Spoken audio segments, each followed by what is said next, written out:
Hi, welcome to episode 268 of The Corner of Knit and Tea. My name is Laura. I'm also known as Fluffy K over on Ravelry, Fluffy Kira on Twitter and Instagram. I blog over at thecornerofknitandtea.com, and that's where this episode and every episode show notes will be. I have an Etsy shop called The Corner of Knit and Tea where I sell my handspun yarns, and we have a Ravelry group called The Corner of Knit and Tea. Hi, how are you? It is Monday, March 9th, and it is a gray and overcast and rainy day. It is not too cold, it's in the 50s, but it has been kind of raining steadily all day, and it's kind of a nice spring rain. I'm sure we're not done with cold snaps yet, but you will notice there's lots of shadows and whatnot. Lighting is a little tricky, of course. I am podcasting at about 3 o'clock in the afternoon, 3:30 in the afternoon, and we jumped forward this weekend. We did do the time change, so we are now an hour ahead of where we were, which should give us more daylight, which should be good for recording. But of course, on rainy gray days, the light is still a little bit off. So how are you? I hope you've been having a good time where you are. Things have been crazy around here. Of course, we are prepping for coronavirus, which I know I shouldn't talk about, but we did a big shop this weekend is really pretty much all we've done. But just make sure we have some basic supplies in case we get quarantined to our homes. You know me, I would be happy to stay home and craft for a couple weeks, but just kind of making sure that those around us do not get the illness. And it's been an interesting week with lots of news, and as I'm sure those of you in and outside the U.S. know, the U.S.'s response has been interesting. So between that and all the things that are going on politically and everything I've been crafting, it has just been a whirlwind of a week. This will probably be another short episode because I don't have a ton to show you, although I have been crafting a ton. I finished, after our last podcast on either Tuesday or Wednesday, I finished the big knit sample that I was doing that I can't talk about. But that is now blocked and in a box and ready to be FedExed tomorrow back to whence it came. That doesn't make any sense, but back to where it came from. And so hopefully I'll be able to share that with you it's probably not the spring collection, it's probably for the summer collection. So hopefully I'll be able to share that with you then. I am waiting on a sample that I did in the winter and or like earlier late fall, early winter, that is part of the spring collection, so hopefully I'll be able to share that with you shortly. And then I have been working on chicken feathers, which I did not bring to show you this week, but I've been working on them. There are a lot. So I hope that you are having a lovely week. I hope you'll grab a beverage and sit with me for a few minutes. Like I said, I don't think this is going to be a super long podcast, but I love to share what I'm working on. Today I am cheating. Wes always says that y'all are going to stop following the podcast when I do this, but today I am actually drinking coffee rather than tea. It's just been such a gray day and I've been struggling not to crawl back into bed and take a nap, so I decided some caffeine was in order for the afternoon, and I have, it's from my local roastery, funnily enough, the roastery, and they are a Kansas City roaster of coffee, and this is their creme caramel, which I absolutely love. And then I added just some cream and sugar, well, oat milk and sugar actually, and so I am enjoying that in my mug and hoping it will help me get through the rest of the afternoon. Yeah, Wes always tells me y'all are going to unsubscribe if I drink anything other than tea. So I try not to do it very often, but today coffee just sounded delicious. So let's talk about what I've been working on.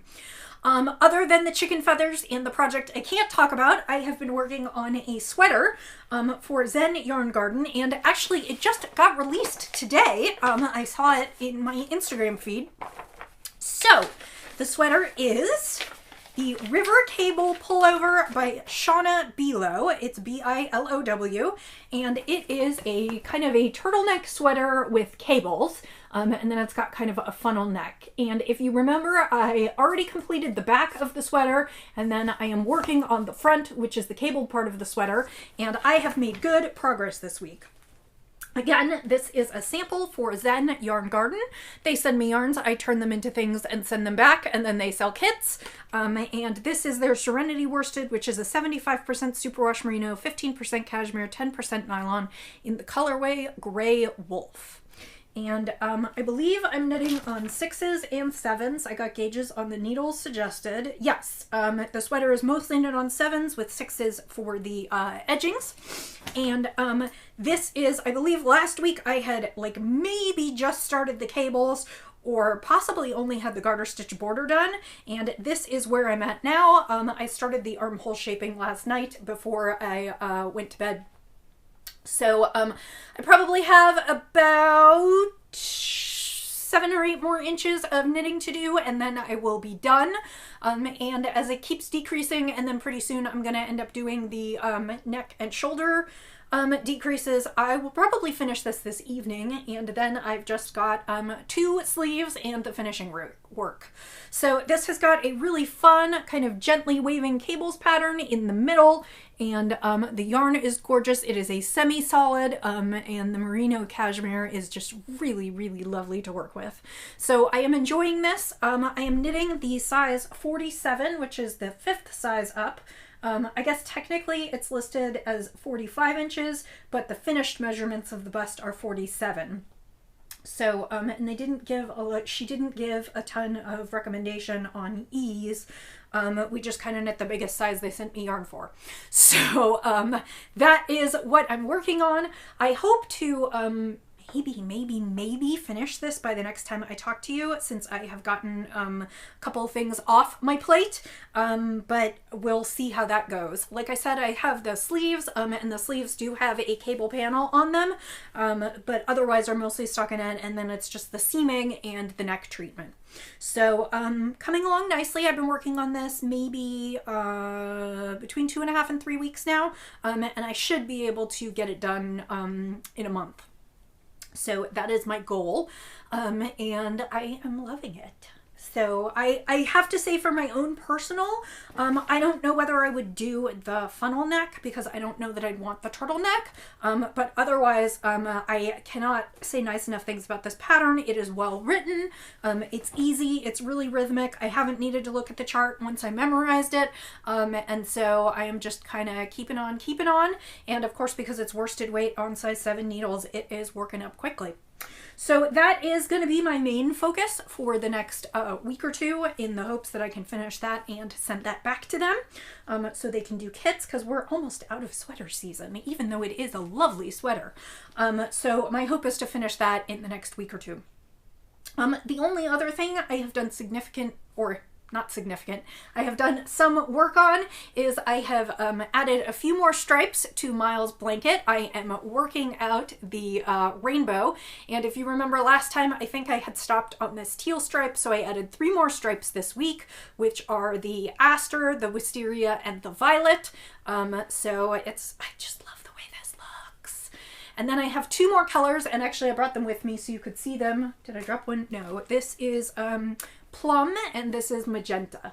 So these are the last 2 colors that will go on this side, and then I think I'm going to flip and work the other way out. So after I work the magenta, I'll just flip and work the colors in reverse the other direction, and then continue that way.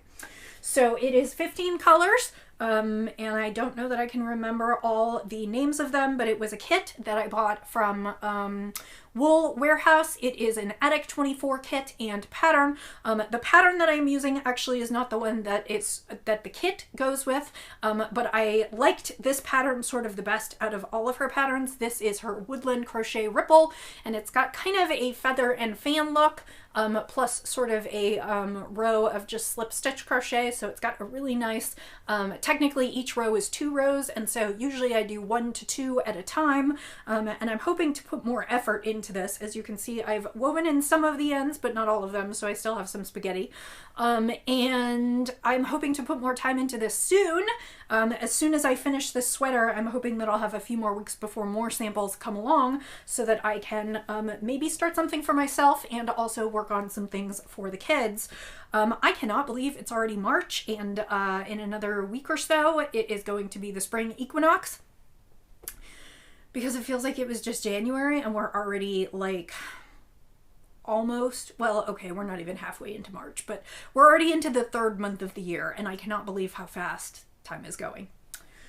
So let's talk about what else I have been up to, which is a little bit of spinning. Let me just grab the bobbin, which is on my wheel right here.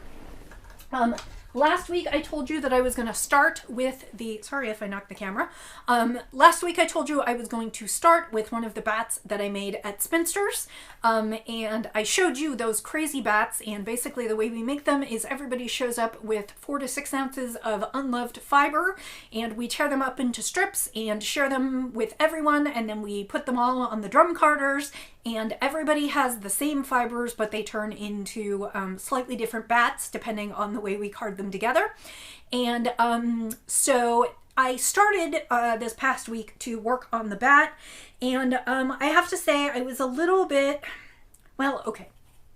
I love the way bats look. I even love playing with fibers and creating bats. I don't always love spinning bats, and that is for 2 reasons. One is that I tend to spin more woolen, and I tend to spin more worsted, which is more consistently, usually with comb to top, and bats lend themselves to a more woolen spinning, which is not something that I am particularly great at. The other issue is that I love combining colors in bats, and sometimes what comes back is not really what I expected. So I showed you the bats a couple weeks ago, and one of the bats was very fiery colors, like pinks and oranges and reds and some yellows, and I had actually put some other colors in the bat kind of on the bottom, and I thought they'd get dispersed out and blended in, but what ended up happening was that when I spun it up, I ended up with a lot of green and some sections do have the colors that I wanted, but some sections just look kind of muddy. So that is the first bat spun up. These bobbins are around 4 ounces.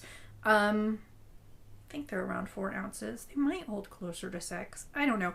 I'm thinking this bat is like 2.5 to 3 ounces because I think my total bat weight was probably 6-ish, and I have another bat still. But I was a little disappointed just because I didn't love all the colors that came out of this. And this is just kind of an experiment in letting go and seeing what happens, and so there's nothing wrong with it. I will ply it and I'll put it into my stash along with some of the other crazy bats, and one day I'm going to come up with a project, maybe a weaving project, to use them all. But I just, I wasn't 100% jazzed about it, and the thought of spinning more bat didn't really appeal to me, and so I decided that because I have just recently found my spinning mojo, I needed to go ahead and move on to something I really wanted to spin. So I pulled a braid out of the stash, and of course I took the label off of it.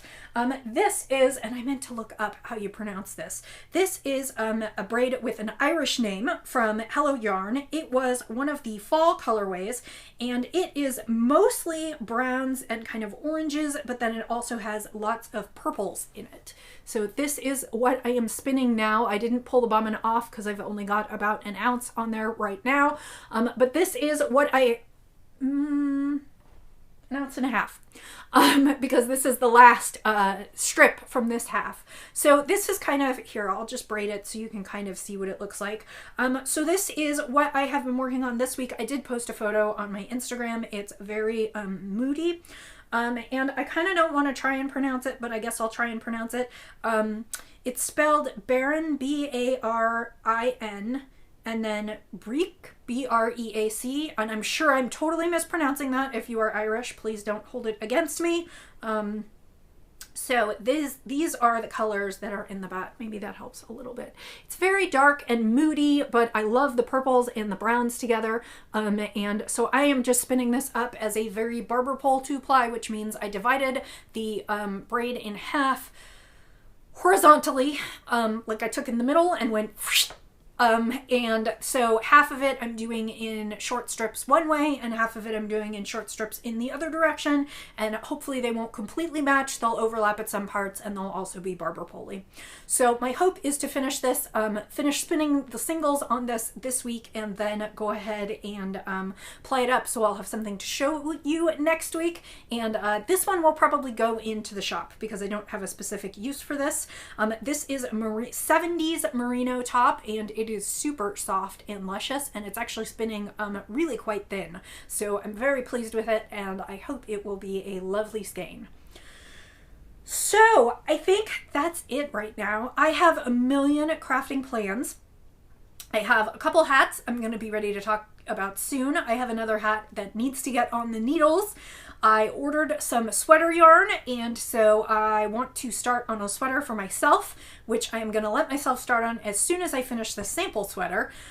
So it's just kind of working through everything in March, and then, like I said, I also hope I will get to start on a few things for the kids and work on these blankets. Roxy's kit also arrived this week, so I definitely have some work to do there. I figured out if I finish this one by early to mid-June, I will be able to get hers done by her birthday. So lots of deadlines, lots of productivity happening over here. I hope that you are having a lovely time where you are, and that you are not kept indoors by illness or weather. And I hope that you're having a lovely time crafting. I would love to hear what you're working on. And I will talk to you again in a week. So until I see you again, I will say, as I always do, happy knitting, happy spinning, happy sipping, and I'll see you next time.